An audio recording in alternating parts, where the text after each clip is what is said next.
Yo, I think we're live right now. Let's go to YouTube. Okay.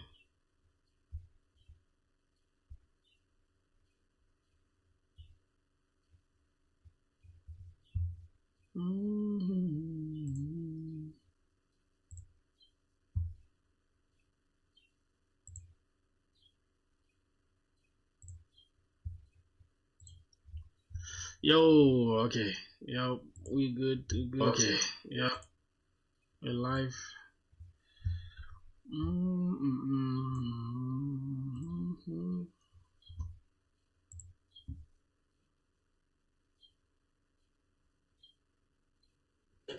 Alright.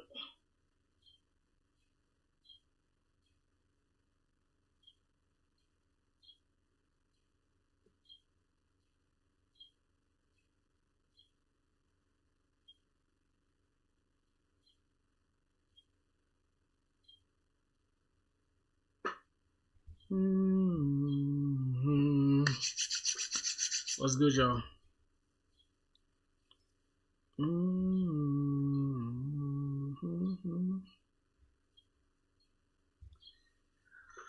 Bro, it's about to rain like crazy outside, bro. So yeah, you guys will understand, man. If I don't talk, right, that means it's raining outside. So I think yesterday we did valid anagram, but let's try to go over it again.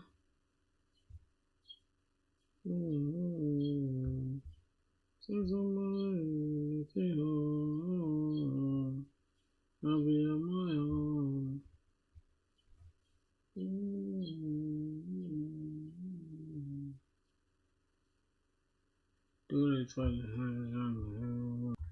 Okay. I just want to go over this stuff that we did yesterday so that I can. It's always good to recall something, okay?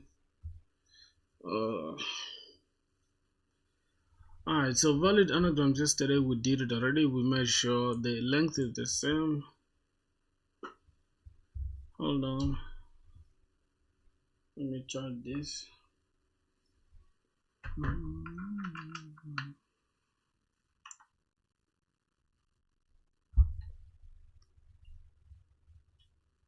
Yep.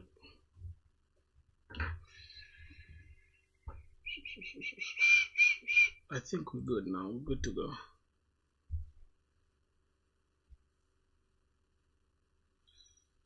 Yep. Why is this shit not? Okay. Maybe.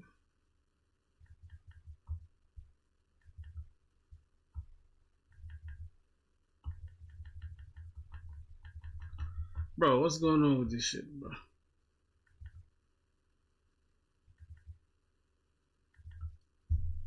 Oh my god.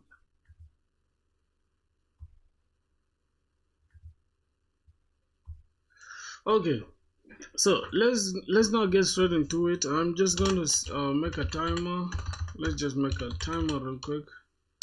Say we just need a 60 minutes timer. It's okay. 1 hour, so 1 hour should do it. Okay, we just want to do this for 1 hour. It's literally almost 3, so I'm leaving at 4 exactly. So I need to be able to finish this before that time. So let's just go over the question we did yesterday. Yesterday, as you guys can see from the roadmap, we did valid anagrams, and I'm just trying to go over it so that I can just recall it. So yeah, we first check for the length. And yesterday, the brute force that we did, the brute force solution, obviously, since we have nested loops, it's going to be O of n squared. And then here, the space complexity is just going to remain O of n since we are not creating any extra stuff. Oh no, since I think we are creating a boolean here, right? So it's going to occupy any space. What's good, man? Monstead was good, my brother. How you doing? Let me hope you're cool. So creating a boolean here, a boolean array is going to create an extra space. So it's going to be O of n. Lastly, we first loop through the array length 1. the length of the array 1. That means we loop through this first array. We are not really, are we converting them? Yes, we are converting them into character arrays, so array of characters, and then we are looping through the first array, and then we create a boolean called visited that is going to keep track of the second array. And then here we have a boolean as well, another boolean called false, that is just going to by default is going to be false, right? So something like this, we're going to have an array of booleans, right? So by default all of them will be false, false, again false, since there are 3 characters, right? Let's say false, false, false. And then if we convert everything and then we check, hey, have we visited that? Then we change 1 to true. Here, if we found that what we are looking for, we also change this to true, and then change this to true. Then finally, if they are all true, then that means we can just, as you can see here, if they're all found true, then we break out of the loop, and we can just come here and say, hey, if found is not there, then return false, or else we just return true. That is the brute force solution. And then the optimal solution was easy. We just had to create a fixed array of I think it's going to have 26 characters. Since these are integers, so it's just going to have 26 integers from 0 to 25, right? Since that's how the array based, zero based array indices go. And then we convert these 2 arrays to character arrays. That is okay. And then we just run through one loop, and then we make sure we are looping from I to we started from 0 actually, and then we are looping through this s.length, and we are incrementing every time. Okay, and then after that we first use this count of ours that we have to say, hey, if s.character at I in that position, if the character in that position or within this s character array, go ahead and just subtract a from it and increment it. And then the same applies to the second character array, which is going to be t. The same position, we subtract a, and then we are decrementing it. So as soon as we increment and decrement, if the sum of these operation here minus plus the difference of this operation, if their sum gives us 0, that means, as you can see here, if the count, right, is not equal to 0, we return false, or else we return true. And that is that for you, my brother. So I think that is it for the entire valid anagram problem. Then we can go for today's problem, which is going to be two sum, right? I'm going to tick this when we are done. So let's just get straight into it. Now I want to finish this in less than 30 minutes really, so that we can have some time to maybe discuss or show you guys what I'm working on so far. Okay, so we have given an array of integers nums and an integer target. Return indices of the two numbers such that they add up to target. And you may assume that each input would have exactly one solution, and you may not use the same element twice. You can return the answer in any order. So this is a classic question because it's always in every, always in every, not every interview, but most interviews, they literally ask this question, this two-sum problem. So let me just go ahead and draw a Scarlet Draw. Let's open Scarlet Draw. It's a little bit rainy though, so if you guys won't hear me clearly, I apologize. Okay, let's go ahead and now start in a new page with this Scarlet Draw. And finally, we can have something like, let's say this. Now we are given a question like, given an array of integers nums and an integer target. So we have an array of integers called nums. Let's just write it here. Nums is equals to an array of integers. Now integers could just be anything. 1, 2, 7, 5, 8, something like that. If we add these, this will give us 9, and if we add that, that will give us 9. So that is not what we want. Let's just do it like this. Okay, let's return this like that. Now let's say this is what we have as integers. Now what else are we required to find? And an integer target. So we have an integer target which is called t here. So what's the target? Let's look at it here. The target is given to us as 9. Like, what if the target is 9? Try to find the solution, two numbers that add up to that target. Now here I want to find anything that are two numbers that can add up. 4 plus 5 is going to be 9. 2 plus 7 is going to be 9. So there's a problem there. I don't want it to be like that. So let's just erase this. Let's erase that 4, and let's try to look at let me say 7, and let's put our target as 10. Our target is 10. So if we add 7 plus 2 gives us 9. 2 plus 7 gives 7 plus 7 gives us 14.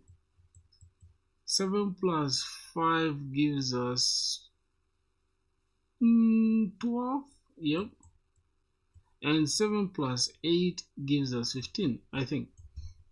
Now that's a problem here because nothing here adds up to that. We have to keep adding again. You check this, 2 plus this, and then we check this. So that's a lot of work if you ask me. Now let me try to remove these ones, and we just consider their indices. We say, hey, looking at this, we have this as a 0 base index, and then it goes up to 1. We have 2, we have 3, and we have 4. Now looking at these indices, if you check for 7 plus 2, what are we getting? We cannot get 9, right? Now what do we have to do here in this scenario? We have to subtract this, right? We say, hey, that number, right? What number when you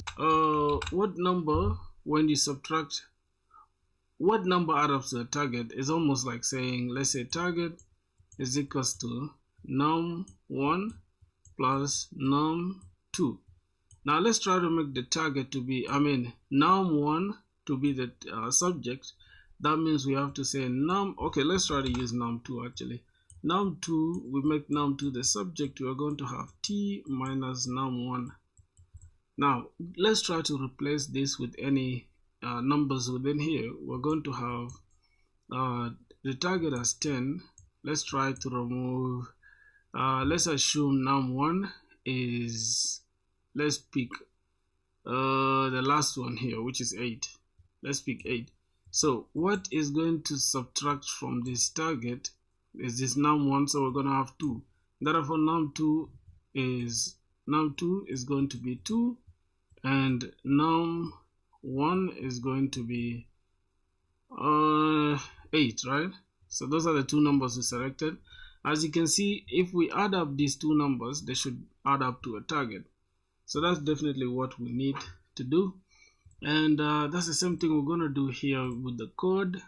And I think that's going to be it really. Because if we go ahead and add 2 plus 8, we're going to get 4. Now we just need to return the indices according to the question.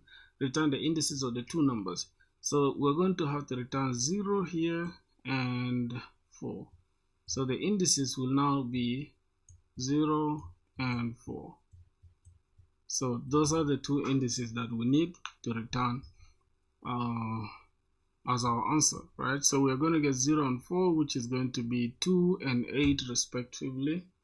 And we can just go ahead and now, I think that's it. That is our brute force solution, right? The brute force solution is just looping through this with two for loops, right? The first for loop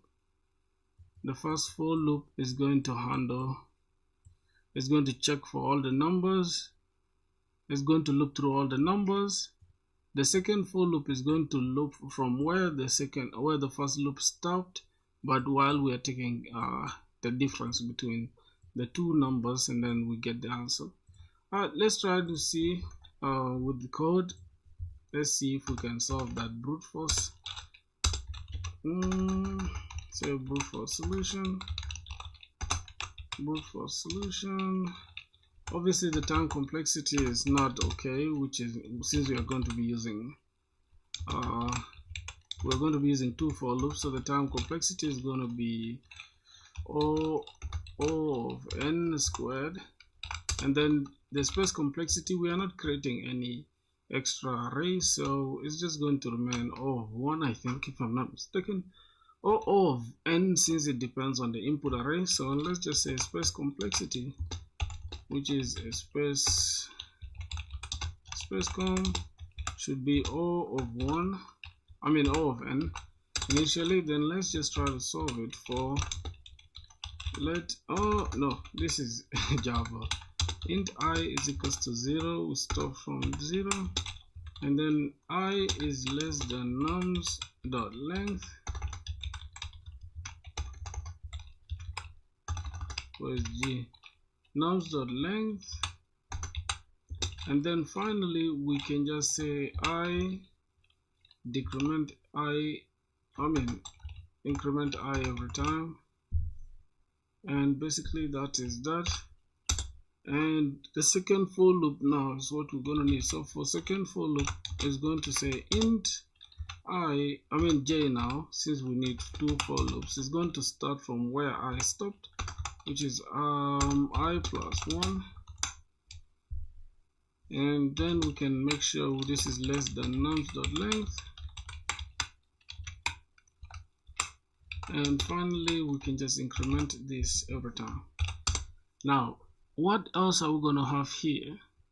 This is where the problem is going to come through. Now we're going to need an if statement. Let's say if statement, right? We can say if nums, right? If nums are in position I plus nums at position j, if this adds up to the target, then go ahead and return their indices, right? I think the indices will be new nums like this, and then we can have I and j, if I'm not mistaken, I and j, and then or else we return false, right? What's going on here? Such that they add up to a target. You may assume that each input would have exactly one solution, and you may not use the same element twice. You can return the answer in an order. I think this is okay. If this, then we return this, or else we return new int. This is not nums, by the way. This is int.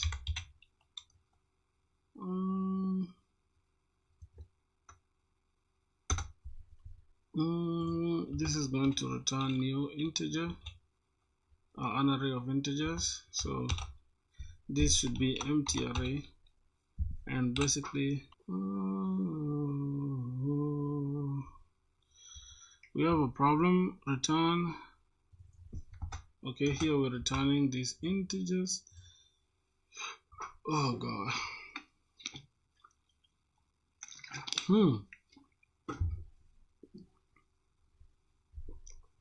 What's really going on here?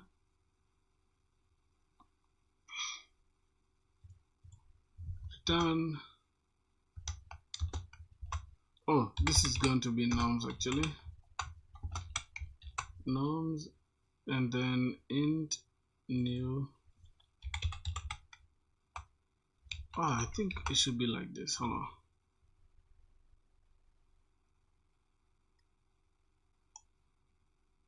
Oh god, we again having issues, bro. Like, oh my god, what's going on with my syntax, man?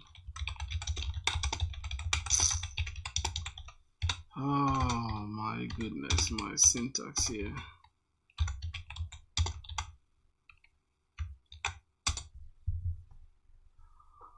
Oh, you could is invalid Java array, use square brackets for indexing, not curly brackets. Return new int What am I doing, bro? Return new int, then of type, okay. We just return I and J, return indices, and fix empty array initialization, okay.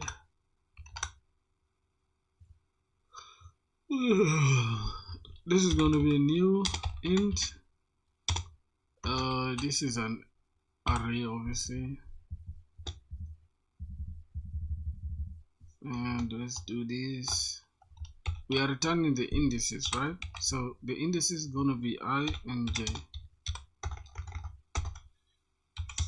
I and J, and then I think this is, no, I just interchanged them. This is supposed to be int, like this, and we can now send it through. Oh goodness. So that is working. That is working.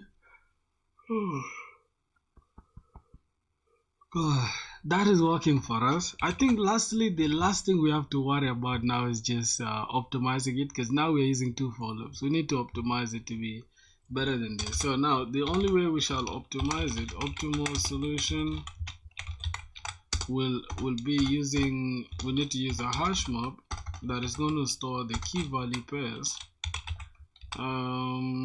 That's the hash map, and then this is just going to be the 2 for loops or whatever. Now let's look at the hash map version. If we have this, for example, that is storing key value pairs. Now what's the key here? 72758. 72758. Okay. Now every index here, as you can see, we're starting from 0 base index up to 1, 2, 3, 4, 5.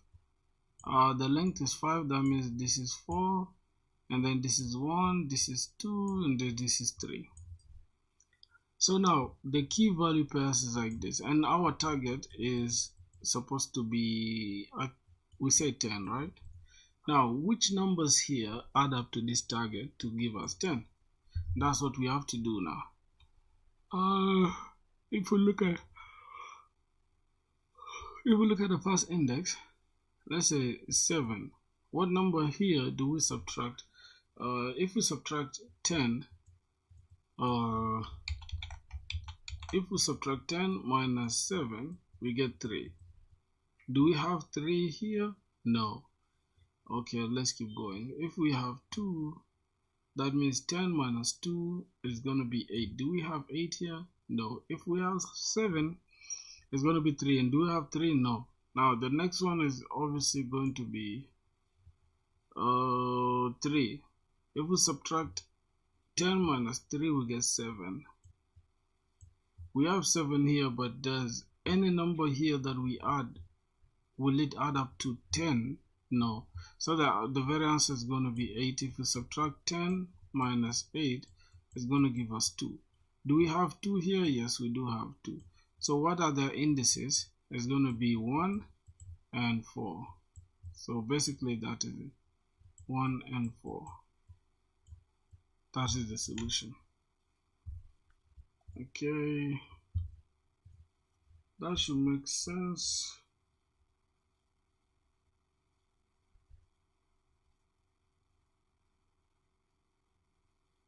Oh my god, I don't know why I'm yawning way too much like that. So let's try to go and solve the wait, let me just comment this code out. Now let's go ahead and do this. So we're going to now say, first we need to define a hash map that is going to take in integers, an array of integers. As you can see, an array of integers. So it's going to take integer, and since we are storing key value pairs, so I think they will all be integer, and we're just going to call this scene is equals to new hash map.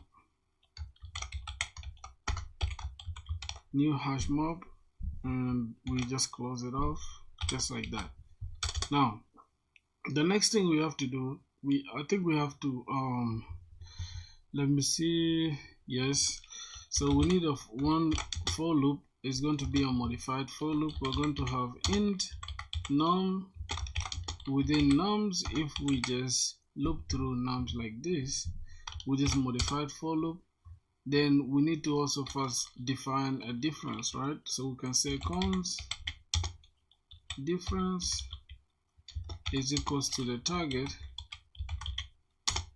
minus the number, the number in that position I, just like that.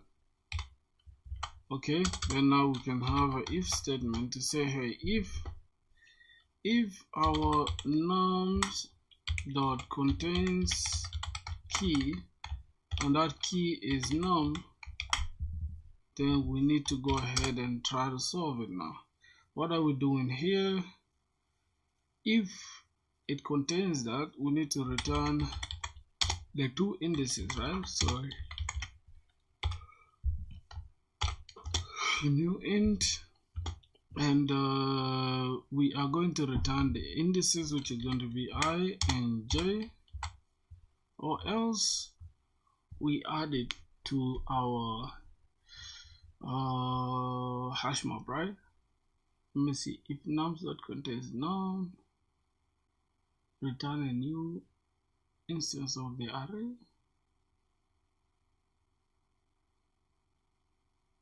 Yo, I can't think of the solution. I don't know for why. Oh, okay. Then here we can just add this scene, or else let's just add else here. I think it's better for the else if or whatever, but let's just use this for now. So what are we adding here? If this contains key, which is num, we need to return new int. They will return the indices, but how are we going to return the indices here? We need to return I.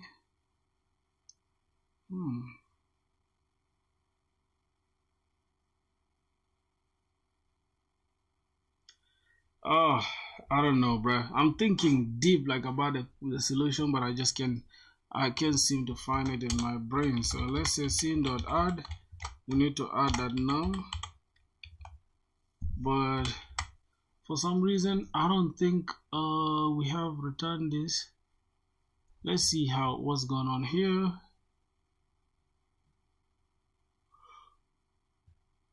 Here we returned the indices. Isn't it the same thing we have to do here? Return new int I and j. What is I now and what is j? So we need to return actually the difference. Target minus nums I. Wow. Let's try it this way first and see how it does. Finally here, let's just say we are going to return new empty array in case of anything. Now here, since we found something, let's say new int, we need to return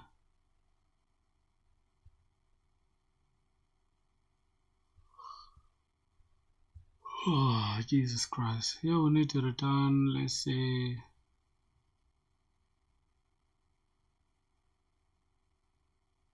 I and nums. Yeah. I think we now need to return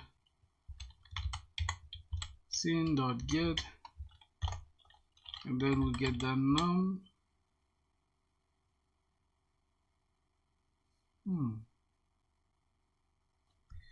God, this is confusing me.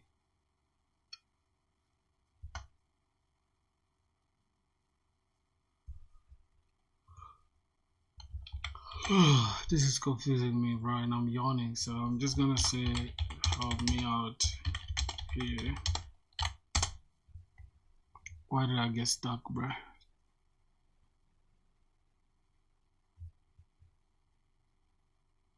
JavaScript syntax. Wait.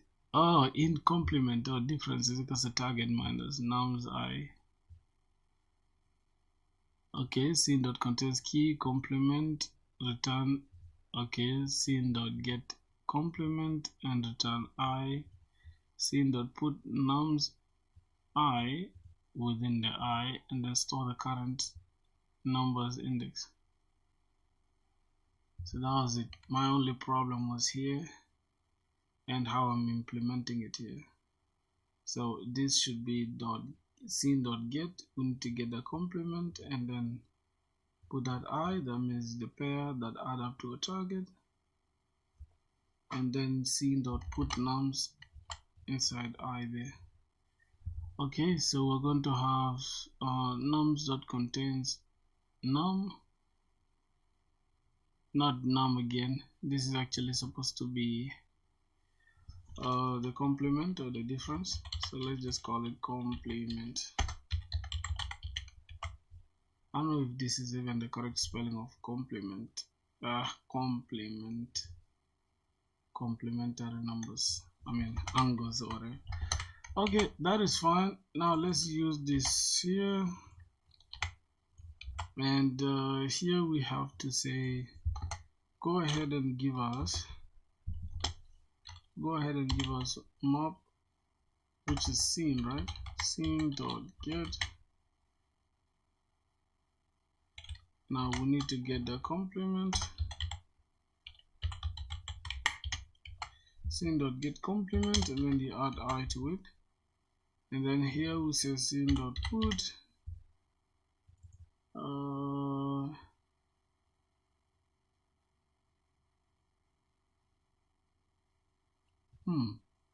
oh yeah, since scene dot put, we need to put these indices nums I and then j. Nums I and j. Okay, let's see if that is correct. Nums I. Okay, what is nums I and I? I'm not seeing j anywhere at all, so I'm gonna ask. Oh, wait. I thought we were doing the other one. What's going on there? Target minus nums at I. Okay, the position of I in nums. Illegal started expression at calls, but int. Oh god, I'm so dull. What the hell is going on? Oh my god, what is going on? Okay, this is supposed to be within this. Oh my god. And we need to do this since we are dealing with integers. Oh my god. What am I doing, bro? I think I'm not normal.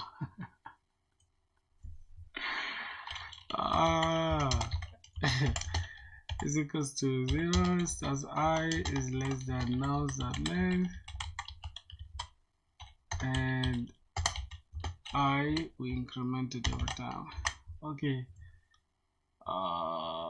Let's look at this. Int complement target minus nums I. It should work this time. Nums that contains key complement.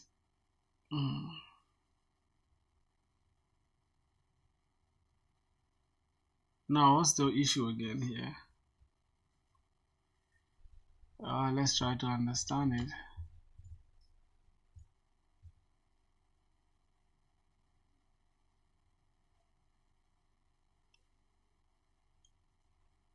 Why doesn't that work, bro? Oh, it's actually scene, not nums. It is scene dot contains key, which is the hash map. If the hash map contains the key that we need. Lord Jesus Christ. I won't stop laughing at myself. The way I'm struggling with data structures and algorithms, bro. Oh my god. You guys can't even believe that I'm hustling like this. So I think that's gonna do it. I can't believe I'm struggling with this, right? That's crazy. I need to put in more practice though. So I'm gonna stop here with this DSA for today. As you can see, we are moving. Oh god, we are moving now. I think we are done with all the easy questions. The next ones will now be medium. That's not bad. I can now go ahead and show you guys the project and the progress of the project. Oh my goodness. Mm.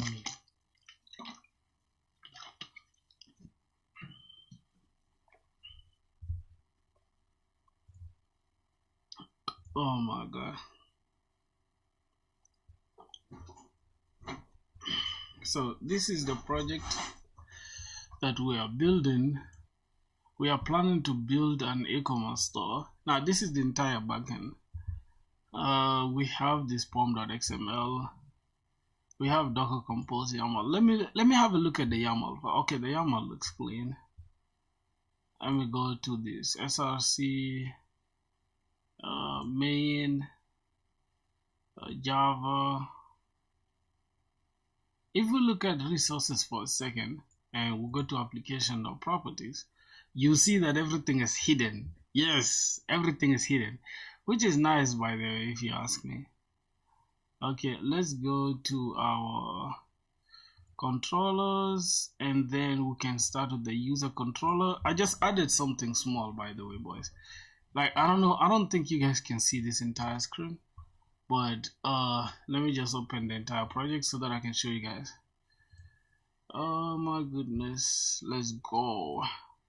Now I have something like that I'm suggesting, right? If I go here right now, hey, if you guys are new here, I just finished doing DSA a minute ago and I was so cooked. I was even dozing. I'm too satisfied and I can't even think straight. Let me close this down. Okay, if I open this now for a second, you will see it will ask me to log in with Google. If I continue with this, Google is not working because our backend is not running. And if you're wondering what this application is for, it is for an e-commerce store that I'm building called Filthy E-commerce Shop. As you can see, Filthy Shop for the e-commerce store. And we have a planning. We have a document here that is guiding us. Now, there's some issues because this was what was stressing me for the last 2 days, and I finished it. I solved it. I am now left with I'm left with only this adding. User can add items to cart, and the user can enter shipping information, and then user can place order. But now the most important part was the authentication with Auth2 using Google, right? Auth2, and we cleared it off. So I wanted to change this because we are not using custom email password registration kind of stuff. So we could just replace this with Auth2, and I think that's it. Now these are the public endpoints, the two public endpoints for the products, and then we have client side or whatever. Not bad. Now we are only left with this. We're only left with creating this orders route where we're going to have /API/orders and also orders/my orders to get the current user's order history, and also the orders and ID to get the details of the order. So that's the only thing we are left with. Then our application will be live really. But 90% of the entire application is almost done. Let me close down this document. And I don't think you guys, do you guys want to see like the progress? Oh God, do you guys want to see the progress? So I can show you guys now. Oh my goodness. I'm so fucking tired of fucking hate. Fucking shit all on my plate. Oh God, my misery, I think I've had. Yo, what's good, Monstead, man? Monstead. Why is your name Monstead, man? Your name is so scary, bro. Let me now run our application so that I can show you guys what's going on. Outside my misery, I think I've found a way of envisioning a better life for the rest of us. Oh. Yeah, as you guys can see, we have an admin user that already exists. So using the command line runner, I think that's the name, yeah, to automatically create a user on application start, which is interesting. So let's go ahead and see that. Now if we go and go to the front end and then we continue with Google, we shall be redirected, and in a second we should be able to use Google. Now let me log in with this Gamer Filthy. Then you can see, boom, we have the username Gamer Filthy and the image, and we have customer, which is the role of the user. That's interesting. Now let's say as an admin, let me now go and log in as an admin, right? Can I log out? I don't think I need to log out. Let me just go to the dashboard and then let me log in this time as an admin. Or what we're gonna do, just open this route here and then click this and then go to the dashboard instead. It should take us to this Gamer Filthy. Now here, let's try to log in as the admin, see what's gonna happen here. We have this and the role is admin. Obviously the admin has no picture for now, though. That's how we set it. The admin has a picture, but the way we set it for the admin, we're not selecting the picture. Let's go back and see. The way we set it for the admin, we're not really picking the picture like that. So admin initializer. We set this image URL to null. I don't think we have to set it as null. I think it's better to use it as like we can just say user admin equals admin and then admin.set email to this and then role to this admin, and then here we shall just have I think it should be picture if I'm not mistaken. Oh, it's going to be let's have a look at this. It's going to be user dot, oh no, not user actually.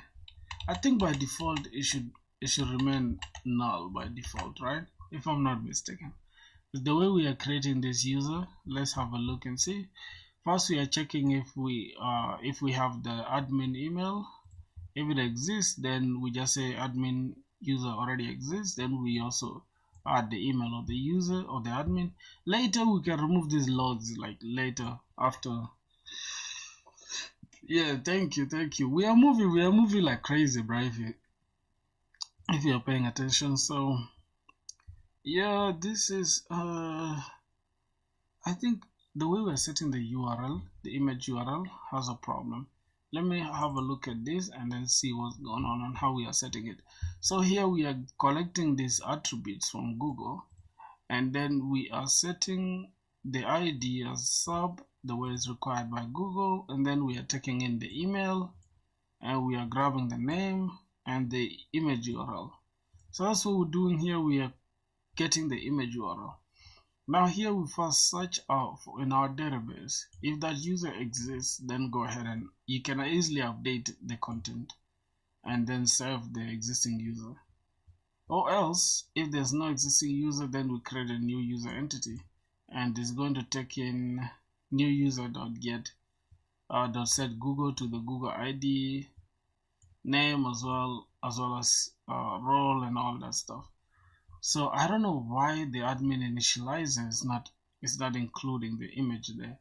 So placeholder Google ID will be updated first on Google First login. I don't think that is what is happening.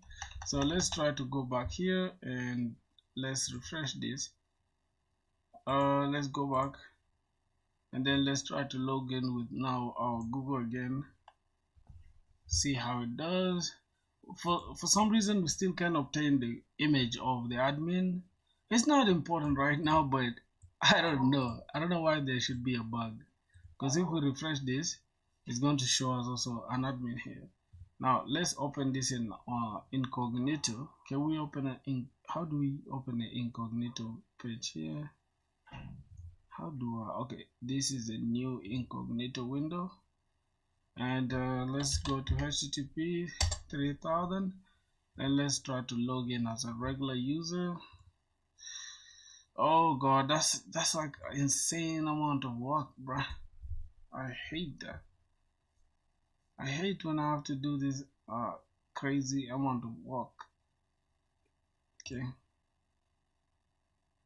Yep, so we are obtaining this, and then let's try to also add a new incognito window again. This time let's also do this HTTP, and we want to log in as admin. Why is it bringing them twice, bruh? That's not what I want. I'm gonna keep this down. Also go back and open a new incognito and call this HTTP 3000. Then we need to log in. Bruh, it's still, oh my god. I think because we have a session here, right? Can we kick out that user? Let's look at application. Let's look at our session storage. Yeah, we have I think extension session. No, it's supposed to be local storage here.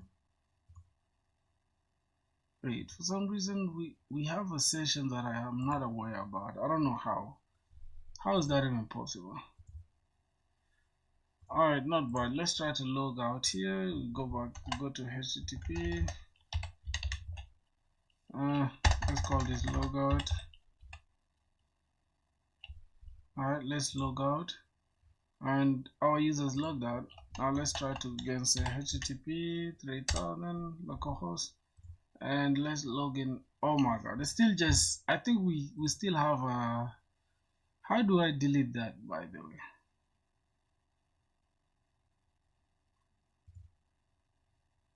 way? It's all good, bruh. But you guys get the point though. That's the entire application for you. So here is calling the admin, right? I'm just gonna I think it's something like this. Shift command, option command this. No, this, okay. Then let's go to this incognito and then open it side by side.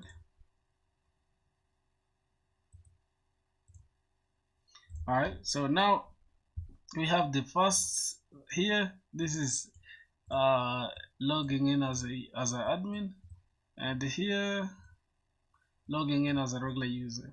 Now the question that I'm talking about, we literally don't have an image for the admin. I don't know why. Is it because we set it as null or what? I am not sure.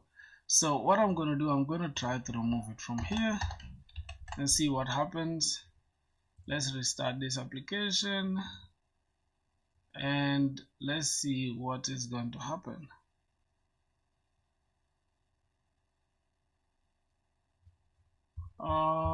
Placeholder.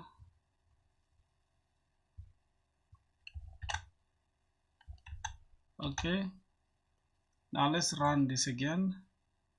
Loading is going to give us a problem. Even loading is going to give us a problem. How you doing? I'm doing good, my brother. How you doing, man? How is life, broski? Let me hope you're cool. Okay, let's go and log in now. Since we don't have any logged in instances, we can now go ahead and log in. Let me log in here as an admin. Let me continue as an admin, and then here. Okay, now this, something is not right. I don't know how this is working. This is incognito, isn't it? How is it just pulling? Oh my god, so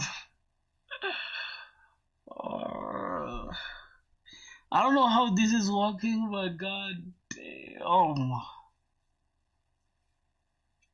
Oh my god, I just can't pull off what I'm thinking about in my brain, boys. This is not supposed to be an admin. This is supposed to be the name that is picked up. God. Okay. I think I'm going to solve this small bug tomorrow. right? So that's gonna be it for today's stream, my boys. I'm not gonna lie, I just wanted to keep this stream as short as possible. And yeah, I think that's gonna do it, man. I'm not gonna waste time so much today.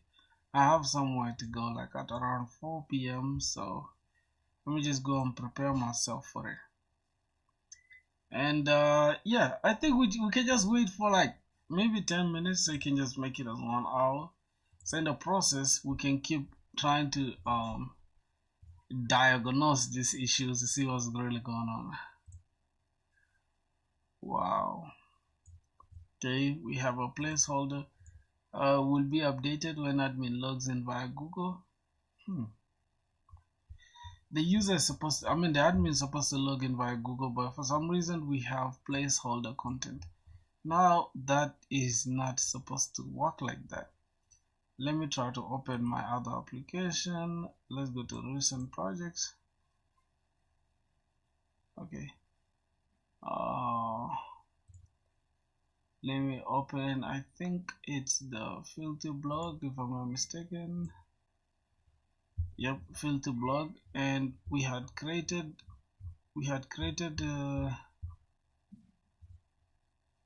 data initializer. Yeah, it's not data initializer, it's supposed to be for the admin actually. So this is how we created it. We have the admin properties here, and we are registering the username, the email and password, and then here we are just setting this to be the information for the user, and then we are logging it. But here we are dealing with things that are coming from the Google login, so we need to be able to put that as well into account. So how we're gonna do it, when we run for the first time our application, we need to be able to check if admin already exists by email. And then if admin doesn't exist, create them. So we're supposed to have user admin is this, and then yeah. So what I'm thinking about, let's try to let's get this auth user here. Let's look at this auth user. Okay, then we have to grab this custom auth user, not that one really. I think, hold on, custom user service, yes. Now we can try to do something about the custom auth to user service, so that we can select the image, like this entire information, right? Okay, so how can we use this information that is here? We need to use custom auth to user service dot auth to user. Then we can just grab this information and then fill this same information with what we have, just like this. But how we're gonna do it, that's the question now, because the way I'm doing it here, I'm just hard coding the things. As you can see, we have this private email by default is like this on application startup, but I want the information that is coming from our Google login to replace this one, and for some reason it's not doing it. So how we're gonna do that?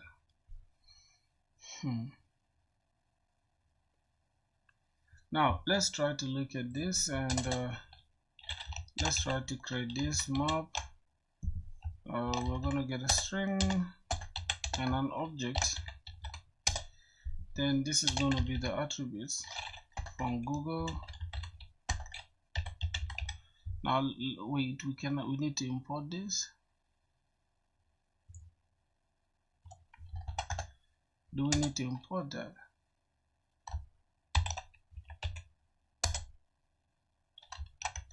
Let me see. Okay, not a new hash map this time. Here we are supposed to get this information from the auth to. auth2 user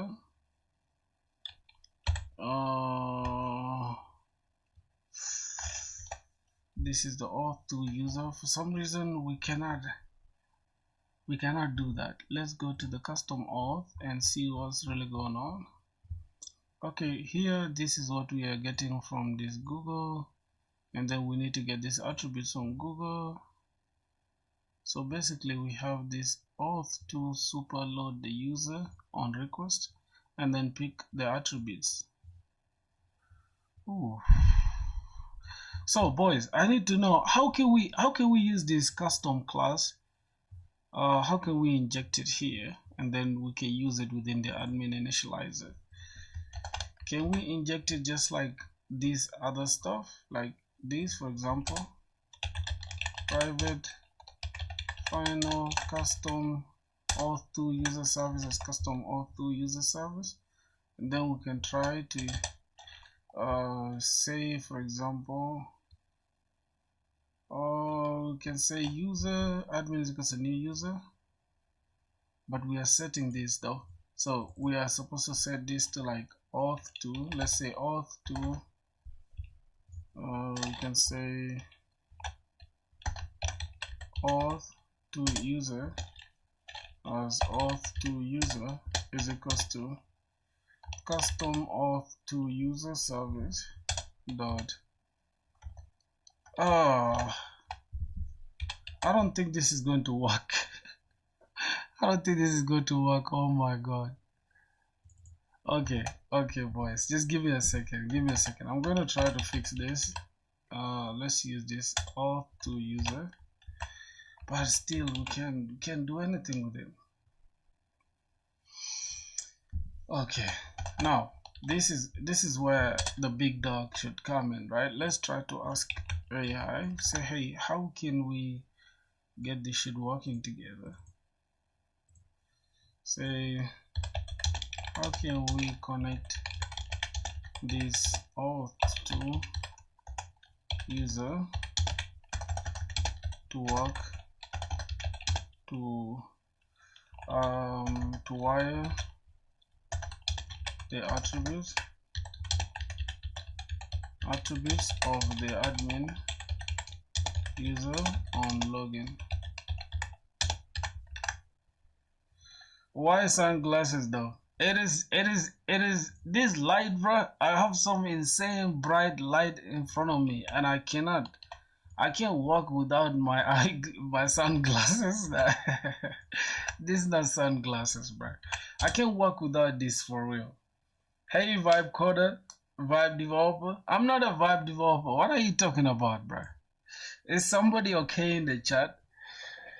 Yo, can somebody educate this guy on what's going on? He's calling me a vibe developer. It's nuts. To connect the attributes to the pre-created admin user on login, modify the customer to first match by email for the admin. In case if an admin exists with the email but lacks a Google ID, update his Google ID and other attributes while preserving the admin role. Otherwise, handle the existing / users as before. So this is what we're gonna do. We need to replace this load user method with this logic, so we can load this user on request, and then we create a hash map of attributes, right? That's gonna carry the string and an object, and we're gonna have the Google ID just like before. And here we can log in the information, we can log in our console, and then first check by email for the admin linking. Now we need to first user repository find by email. We need to check in our database if existing.get Google ID if it's null, and the existing user, if existing users Google ID is null and the existing user is equals to placeholder ID, then linking admin user by ID, then we pass in the email, then we can just set its attributes. And then the role admin is preserved, no change needed. And it is okay. Wait, what's going on? Why is it saying the role admin is preserved? I'm confused now. Love from India, brother. Love from South Sudan, bro. And I'm in Rwanda currently. We return the existing user and then log information existing user found by email. Okay, this is for the existing user. That is fine. So if statement, inside our if statement, we should have something like this, right? And then the else statement, since it's existing, then we can handle it just like this. Now the only logic that we're going to apply is just going to be here: existing user dot get by Google ID, get Google ID is equals to null, and existing user dot get Google ID, and also the ID is equals to admin placeholder ID. We're not supposed to keep it as admin placeholder ID. Hold on, look at what's going on here. Okay, so we have this as our private static file. That means this can only be used within this file, right? Not anywhere else. So this placeholder ID thing, we're just gonna say admin ID by default. Let's just say admin ID. Just call this admin ID. Now we just need to go ahead here and consider the email as the admin email. Let's just use it here, same as that. And the last one, we're going to have admin dot set URL as null by default. So let's just keep it as null for now. Yeah, bro, how have you been doing, my brothers? How are y'all doing for sure? Okay, I'm about to finish this. Actually, we are almost done. This remains the way it is. So let's just go back to this custom auth to user service, and yep, we need to just update this part of the existing user. This entire part here should be in the else statement. So here we need to find if existing user blah blah blah, then else inside the else we throw this, and then if existing user dot get Google ID is equals to null, and I mean, or this is not end, or the existing user dot get this equals to what we have here in the admin initializer, which is the admin ID, right? Then we need to go ahead and let's just go here, and then now we can set everything up. We say get the existing user dot set email to that email, and then get set the name to the name, set the image URL to the URL, set the admin to be the admin, obviously. Then we return this, but we are not just returning this, we are returning the user repository dot save. Then we are saving the existing user inside our database. So let's go ahead and save that existing user to our database. And we have a problem. We have a little problem. I need to grab this entire thing here, and I just need to add it here. Now that is okay, we are fine here, but this is supposed to be okay. Oh my god, my time is done. Let me just stop this. Stop it. It's okay. We shall stop at exactly 4 p.m., which is not bad. We have like 12 minutes. I mean 18 minutes to go. Somebody said you are like Boy D from web series. Who the hell is Boy D, my G? Who the hell is that? Okay, I think that's okay. We are good to go now. Oh my goodness. So do we have to set the ID? I think we have to set the Google ID to the ID as well. So let's just say existing user dot set Google ID to the Google ID. So that should do it, unless there's something I'm missing. By default is null. If we go here, you see by default is null. Then once our user is already logged in, then we can go ahead and set the Google ID to be this, I mean the image URL to be the one that's coming from Google, and the admin by default is going to be admin, right, since it's an admin. Now that should do it. Let's just go ahead and try to run our application now and see what's going on.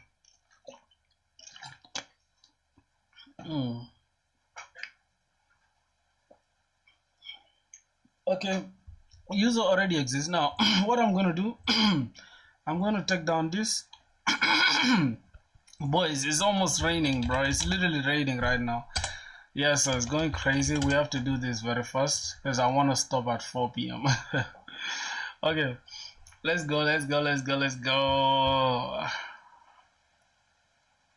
Alright, so admin, as you guys can see, admin has been created successfully. Now we need to go and test it on the front end. Let's go to our front end. Remove this for a sec. Let's go to our front end and let's go to auth. Now let's see how we can replace that. J. Oh my goodness. Okay. Since we are using bun, we're just gonna go ahead and say bun dev. Oh, then we run this. It's raining, boys. Can you guys should I start streaming? I think you should, bruh. I think you should for sure. Let's first log in as an admin. So let's see what's gonna happen. Yes, but the image URL is not there. I don't understand. Let's look at this. So we have a user here. Important admin must log in via Google Auth 2 to complete the setup. That's what we did, but for some reason the image URL is still. Oh god, let's go to the initializer one more time. Role here is already assigned, so we don't have to worry about it because it's already assigned here. I think we can take it off from here since it's already assigned by default, so we don't have to worry about it. Okay, now the only thing we have to worry about is this image URL. By default is going to be null, so let me just restart it again. Let me restart it again and again. This is a motherfucking gimmick. Hey, we're not losing on this gimmick. Hey, alright, I am going to now roll this again and see what's going on. Should it? Okay, it's gonna error out because we need to log in again. But I'm going to log out. Let me go to log out so that we can log out, and then let's go again to 3000, port 3000. Let's try to log in. I'm going to log in as admin. So let's see what's gonna happen. Okay, we have the email, the name, and this one that we set. For some reason, oh my god, it's not really doing anything. Okay, the code runner has a problem, right? We have user admin equals a new user, admin set admin to this email and set name to the name. So by default, we're just going to have this static stuff. Oh my god, this is so annoying. So why can't we say if the name is name? Okay, fine, by ID. Let's see what's going on. Existing user, what's the problem here? Extract common part from the if statement. That is common, bruh. Hold on. What just happened? Oh, they extracted the common part out up to where? Here, right?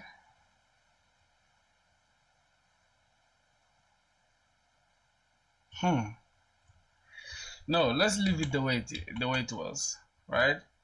I know there are some errors here we shall fix, but let's have a look at this. Let's just ask AI one more time because I hate it when we have errors like this. So I'm just gonna say, why do we still not see the image from the admin even after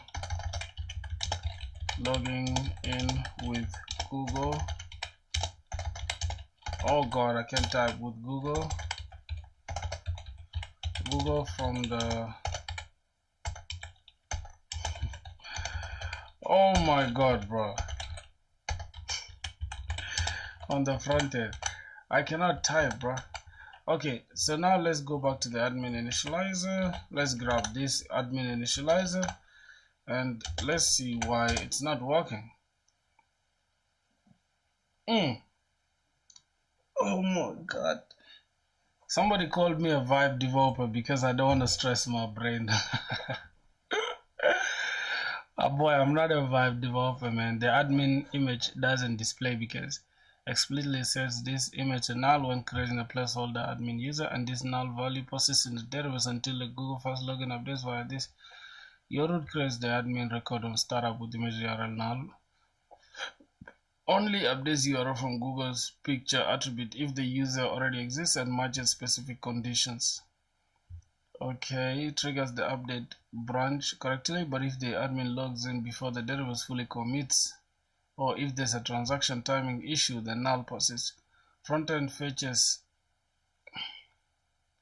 So Next.js image. Okay, now let's see. We need to update. Option 1, update the initializer to be immediate. Placeholder, fallback image, or fetch. No. Force admin login update recommended.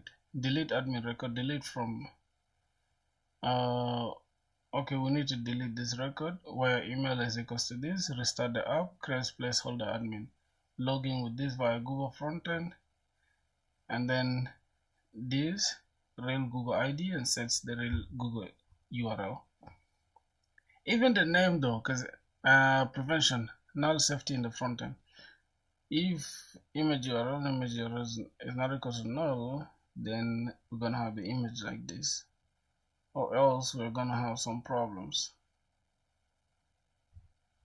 But in the front end, right? If you guys can see here in the front end, we accounted for the null for the null thing.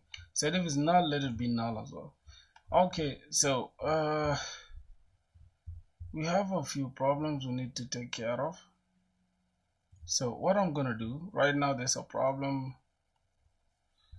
If value is present, return optional, describing as if of nullable. So what's really going on here? Okay, we need to extract the common. What's the point of this part of this else then?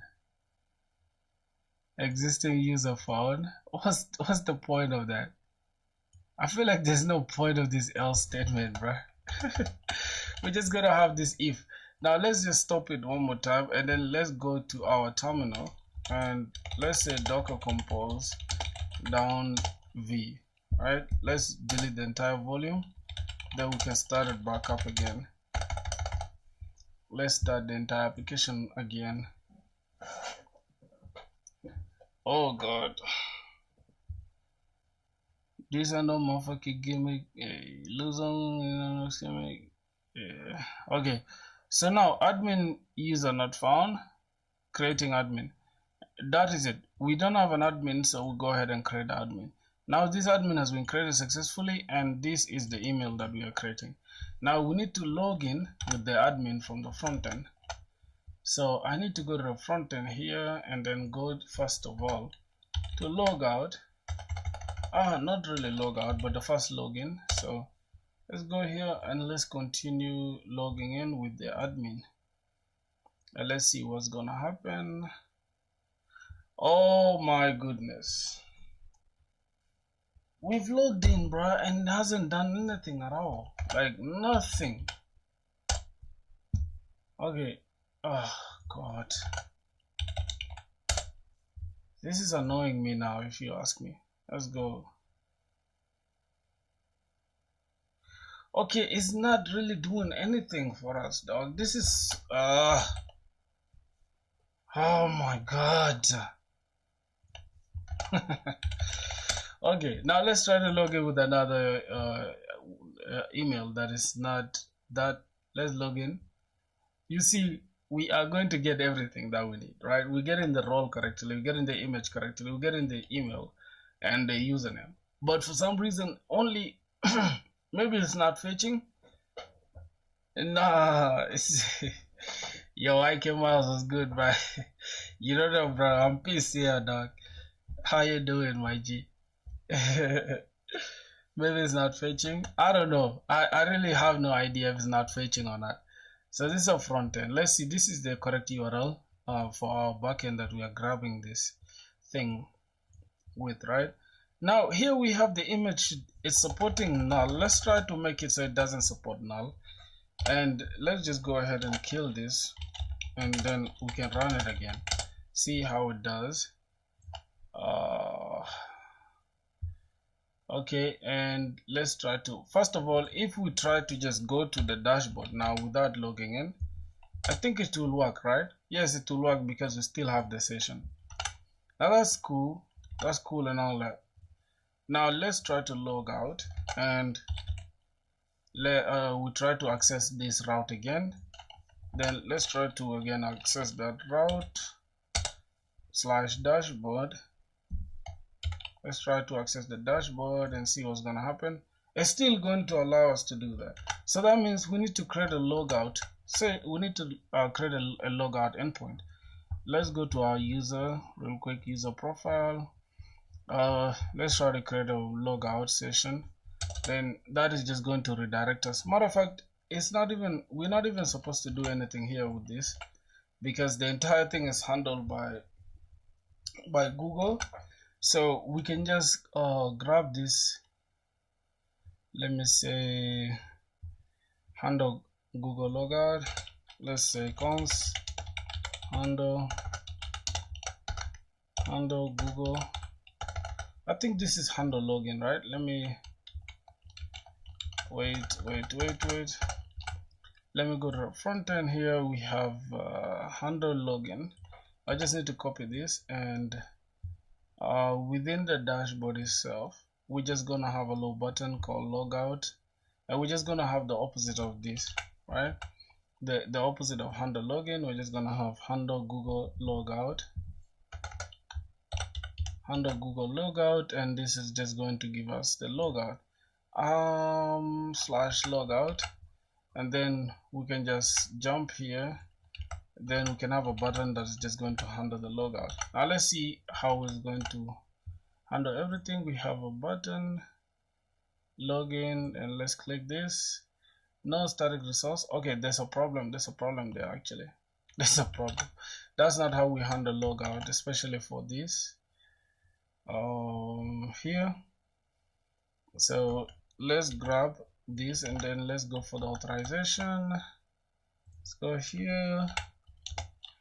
I'm looking for the logout. I'm looking for the logout. I think that's not how logout is going to work for this.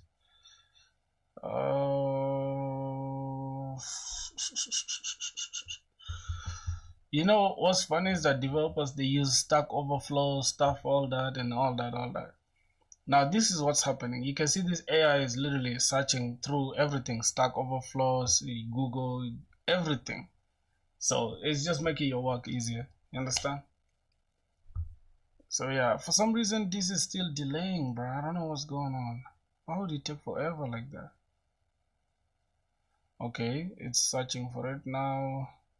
Yeah, your handle function correctly redirects the browser to Spring Boot standard or logout endpoint, which invalidates this, but configure the class or to logout behavior or .logout. We're gonna have the logout URL, and then we're gonna invalidate the session, clear the authentication, and then delete the cookies, and then handle our successful logout URL, and then permit all.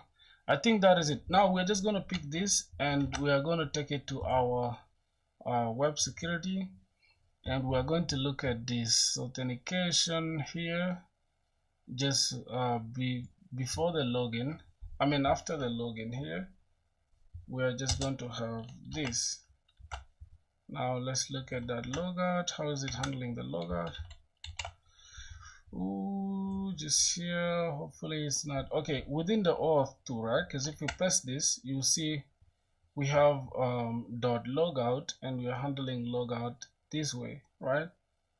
Now we have logout http security, then it's going to redirect us to this URL, and we are going to invalidate the http session. We're going to clear the authentication. We're going to delete the cookies. I don't know why it's called auth code here. There's something wrong here. And then we just get redirected to the logout. Now we can either redirect this to like logout endpoint, or we can create this logout thing later, but for now let's just keep it like this. We already know that this is our React or our front-end code, so I'm just going to restart it again, and then we test it out again. So let's see. Did you upgrade the IntelliJ IDEA? I did. Yeah, I did. This is the updated version, that's why. This is the updated version, as you can see. So let's go ahead and try this logout now. Yes, you can see we are being redirected and everything has been deleted successfully. So that's interesting. Now let's go ahead and log in one more time with the admin. Let's see what's going on. For some reason the image of the admin is not being read, and that's a bug. That's a very big bug that's annoying me. Okay. I'm not happy, bro. I'm not happy with that at all. But we need some user feedback, right, to tell that hey, we've been logged out.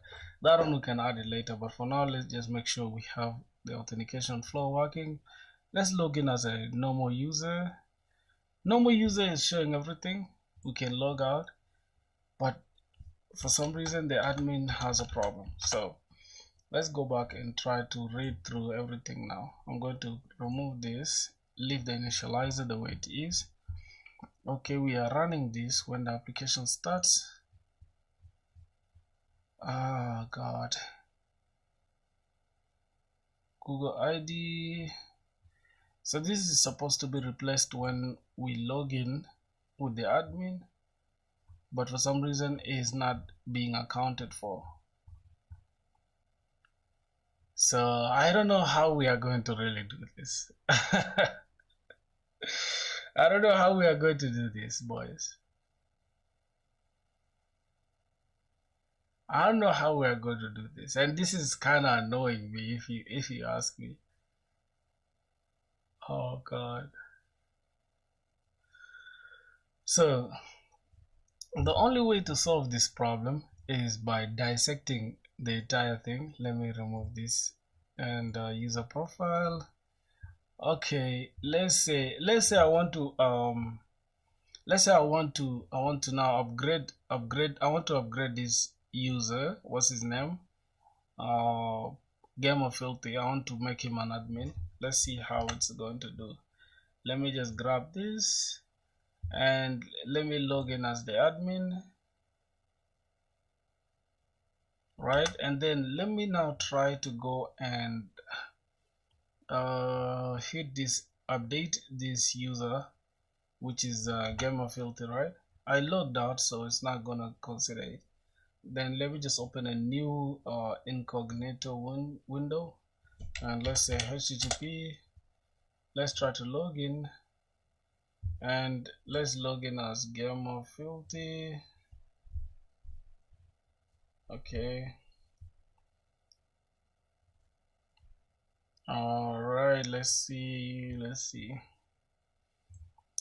Okay, so you can see we are now let me just open them side by side. Open this side by side. Okay, now we have Gamer Filthy as a normal customer, and we have this as an admin. So let's try to upgrade Gamer Filthy to make him an admin. I don't know how we are going to.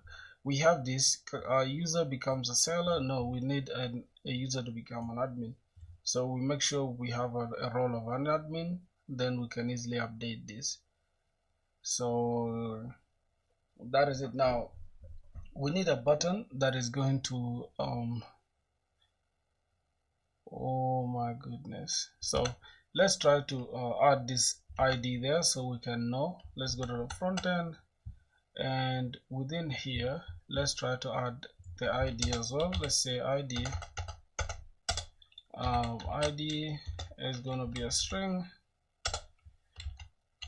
I think ID is number, right? So since we're using long number, okay. Why do we have this like this, boy? Okay.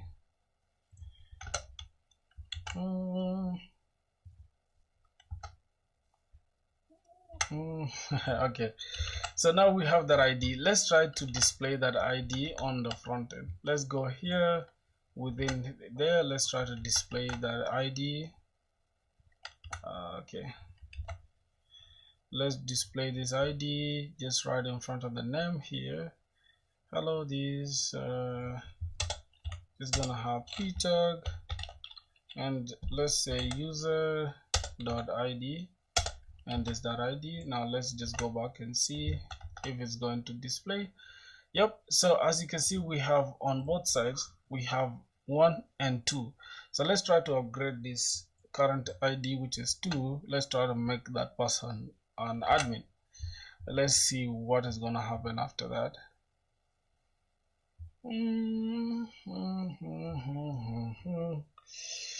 God, so now we need to hit that endpoint, and within this we need to create I think we can even use, let me say, Postman. Really, we can use Postman to promote that user, or we can just have here promote user, right? And when a button here called promote user, I think it's better. So I'm just gonna go ahead and quit this Postman because it's just gonna be heavy on our computer. Now let me just go and have a button on the front end here called upgrade user. Let me look at this, and then we're just gonna have a little button upgrade user to admin, or promote user to admin. Okay, and just have promote user to admin, and then we can have an endpoint that is going to just hit our, let's look at this,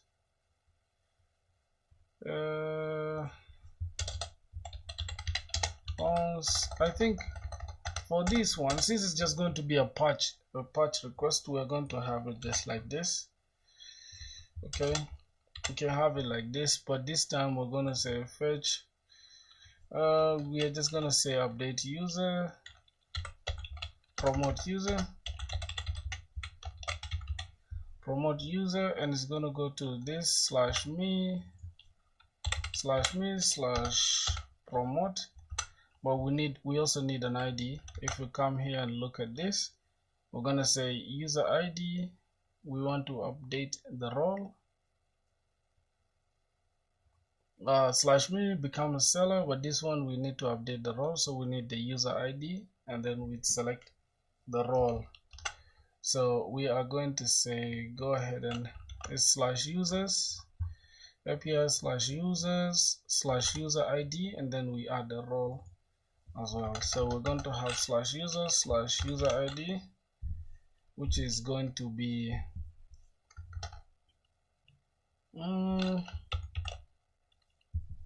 this is going to be user ID, and then this is going to be role, I think, right? Now we need to update, and this is going to be, we're gonna have a get method here. So let's have method as put method, stringify here. By default we need the role to be this, and the application JSON, we don't have to include credentials. Okay, let's just include it, it's all good.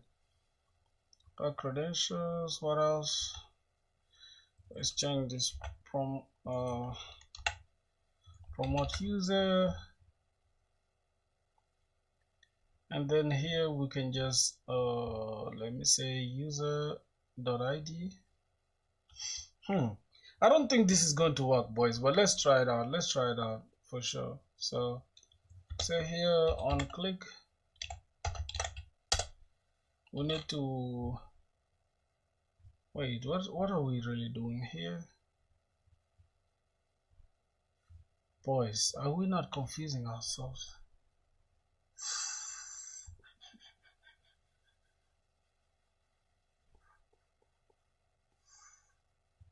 Boys, I feel like we are getting confused now. I'm gonna stop here for today, bro. I'm already confused even myself.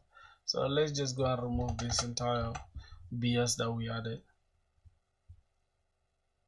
Let's remove this ID as well. We don't want to show the end user the ID that we are changing. Okay, I think it's fine like this, the way it is. Yep.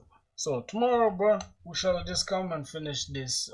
I think the user role now it's okay, it's fine. Let's refresh this. We still have this. Yeah, tomorrow we shall just come and finish the remaining part so that we can now close this entire user thing. That is it, boys. Tomorrow we just need, let me look at the project overview so I can show you guys what's going on. This is what we are left with. We are left with now just adding items to cart, then allowing users to enter their shipping and payment information, and then we can now place order. That is it. So that's literally the remaining things that we have to deal with. So this might take us like by Monday next week we shall be done. This application will be live. So that's gonna do it, my boys. And I don't know if you guys want me to show you guys the front end that I'm trying to build around this application. Not this one that you guys have been seeing. This is just what I'm using to test my entire workflow, and then I just consume the API later. This is the filter shop. Let me show you guys the front end that I want to go with this application.